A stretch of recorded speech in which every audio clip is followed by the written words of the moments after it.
Joining me now is the Shadow Minister for Sport, Clive Efford, who's written to the Football Association demanding it intervenes to stop Ched Evans returning to football. It's got pretty serious, Clive, hasn't it? With threats to board members at Oldham and their families.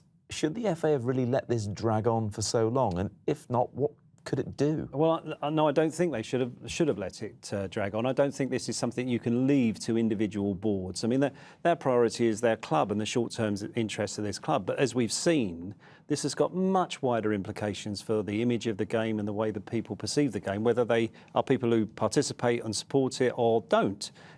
Clearly, football has a major impact in our society today.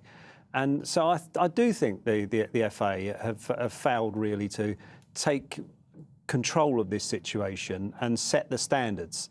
And I really think they should have intervened pretty soon after the Sheffield United affair last November. We asked the FA to come on. They said no. We asked for a statement. They refused. Have they responded to the letter you've written to them? No, they've only had it 48 hours, so... That's quite a long time. Well, OK, but I spoke to them. I happened to see someone from the FA today, and they said that they are drafting a response. I mean, there are some issues in there that they have to give proper consideration to. So I'm not complaining about the fact they've not answered me yet, but this matter is now behind us in the sense that Oldham have said they're not going to sign Ched Evans. So I think what we need to do now is look to the future. I think that the advisory board, the inclusion advisory board that the FA set up just over a year ago, which I imagine was just to look into these sorts of issues, yes, should now investigate this, look at the sorts of crimes that they think would bring football into disrepute if a player were found guilty of them, and set out some criteria so people can know where. So a code of conduct for footballers. If you overstep this mark, then you don't play again. Absolutely. So everyone is clear. OK. In the meantime, though, that doesn't exist. Should Ched Evans play again?